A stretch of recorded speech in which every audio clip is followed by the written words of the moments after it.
Regret by Guy de Maupassant. Monsieur Savelle, who was called in Mantes Father Savelle, had just risen from bed. He wept. It was a dull autumn day. The leaves were falling. They fell slowly in the rain, resembling another rain, but heavier and slower.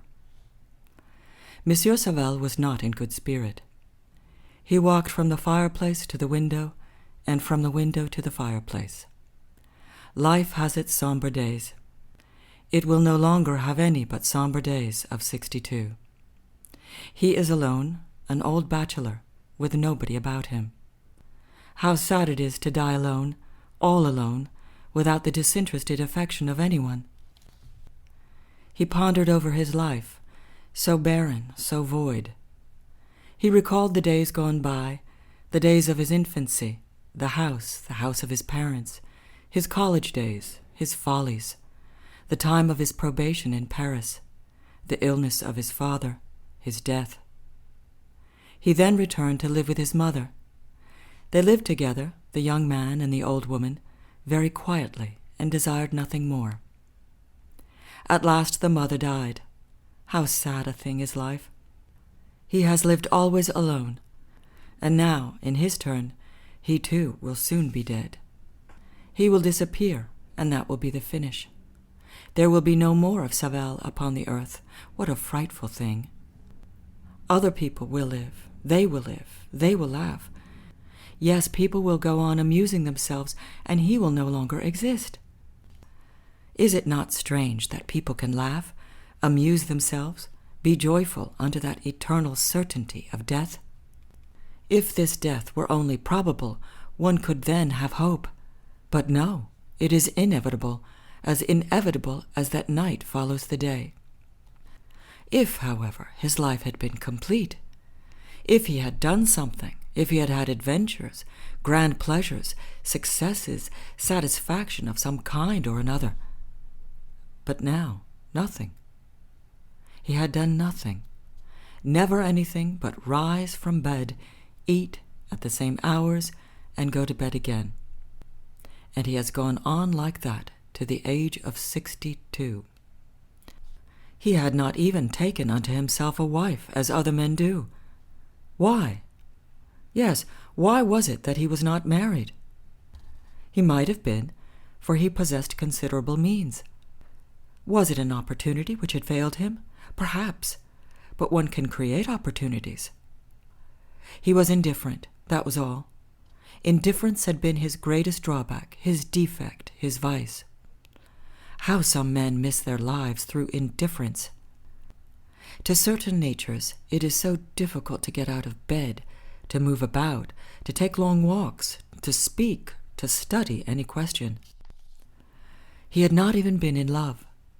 No woman had reposed on his bosom in a complete abandon of love.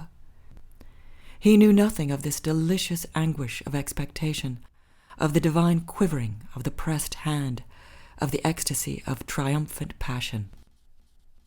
What superhuman happiness must inundate your heart when lips encounter lips for the first time, when the grasp of 4 arms makes one being of you, a being unutterably happy, 2 beings infatuated with each other.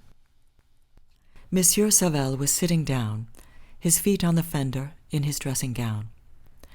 Assuredly his life had been spoiled, completely spoiled. He had, however, loved.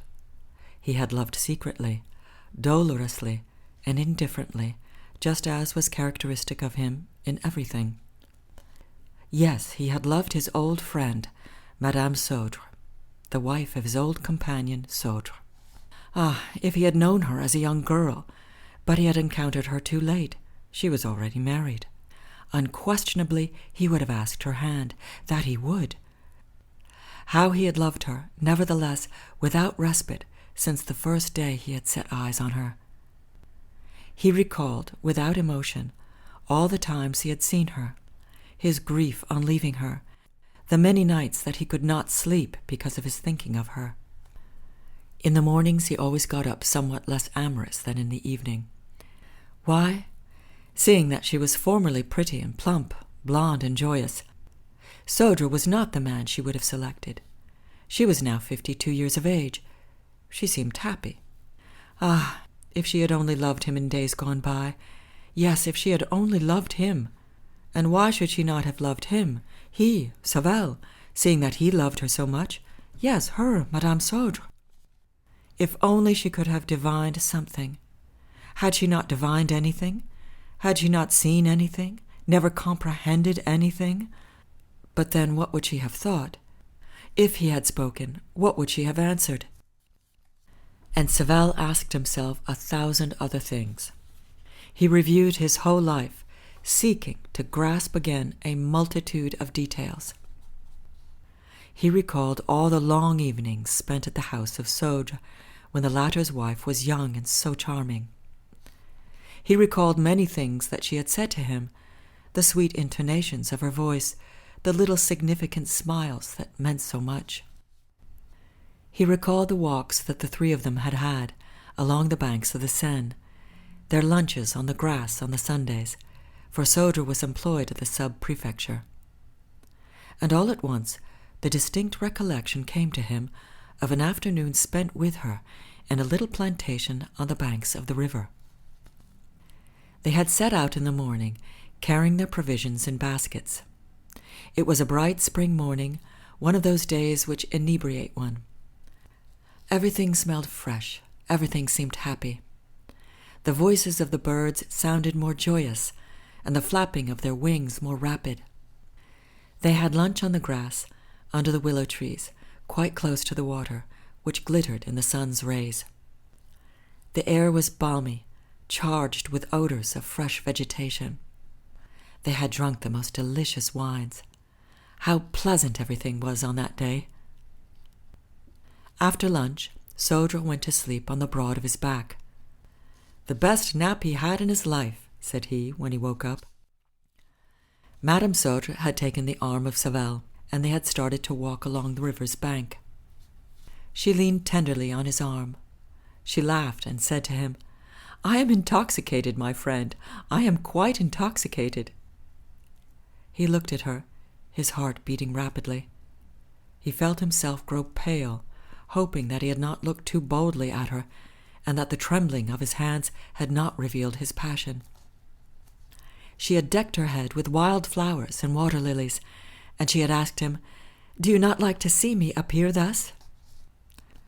As he did not answer, for he could add nothing to say, he should rather have gone down on his knees, she burst out laughing, a sort of discontented laughter, which she threw straight in his face, saying, "Great goose, what ails you? You might at least speak." He felt like crying, and could not even yet find a word to say. All these things came back to him now, as vividly as on the day when they took place. Why had she said this to him? "Great goose, what ails you? You might at least speak." And he recalled how tenderly she had leaned on his arm, and in passing under a shady tree he had felt her ear leaning against his cheek, and he had tilted his head abruptly, for fear that she had not meant to bring their flesh into contact. When he had said to her, "Is it not time to return?" she darted at him a singular look. "Certainly," she said, "certainly," regarding him at the same time in a curious manner. He had not thought of anything then, and now the whole thing appeared to him quite plain. "Just as you like, my friend. If you are tired, let us go back." And he answered, "It is not that I am fatigued, but Sodre has perhaps waked up now." And she had said, "If you are afraid of my husband's being awake, that is another thing. Let us return." In returning, she remained silent, and leaned no longer on his arm. Why? At this time it had never occurred to him to ask himself, why? Now he seemed to apprehend something that he had not then understood. What was it? Monsieur Savel felt himself blush, and he got up at a bound, feeling 30 years younger, believing that he now understood Madame Sodre then to say, "I love you." Was it possible? That suspicion which had just entered into his soul tortured him. Was it possible that he could not have seen, not have dreamed? Oh, if that could be true, if he had rubbed against such good fortune without laying hold of it. He said to himself, I wish to know. I cannot remain in this state of doubt. I wish to know. He put on his clothes quickly, dressed in hot haste. He thought, I am 62 years of age. She is 58. I may ask her that now, without giving offence. He started out. The Soja house was situated on the other side of the street, almost directly opposite his own. He went up to it, knocked, and a little servant came to open the door. You there at this hour, Monsieur Savel? Has some accident happened to you? Monsieur Savel responded, No, my girl, but go and tell your mistress that I want to speak to her at once. The fact is, Madame is preparing her stock of pear jams for the winter, and she is standing in front of the fire. She is not dressed, as you may well understand. Yes, but go and tell her that I wish to see her on an important matter. The little servant went away, and Savel began to walk, with long, nervous strides, up and down the drawing-room. He did not feel himself the least embarrassed, however. Oh, he was merely going to ask her something, as he would have asked her about some cooking receipt, and that was, Do you know that I am 62 years of age? The door opened, and Madame appeared. She was now a gross woman, fat and round, with full cheeks, and a sonorous laugh. She walked with her arms away from her body, and her sleeves tucked up to the shoulders, her bare arms all smeared with sugar juice. She asked anxiously, What is the matter with you, my friend? You are not ill, are you? No, my dear friend, but I wish to ask you one thing, which to me is of the first importance, something which is torturing my heart, and I want you to promise that you will answer me candidly. She laughed. I am always candid. Say on. Well then, I have loved you from the first day I ever saw you. Can you have any doubt of this? She responded, laughing, with something of her former tone of voice. Great goose, what ails you? I knew it well from the very first day. Savel began to tremble. He stammered out, You knew it? Then? He stopped.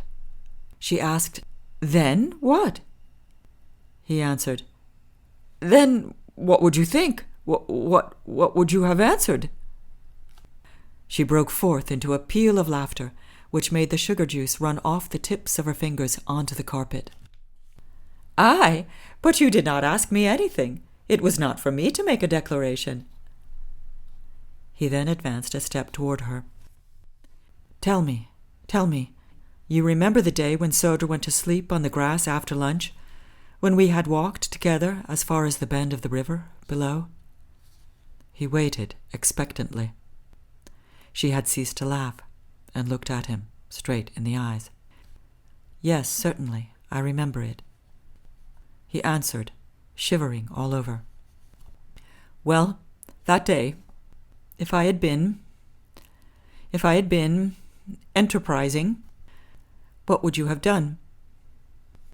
She began to laugh as only a happy woman can laugh, who has nothing to regret, and responded frankly in a voice tinged with irony.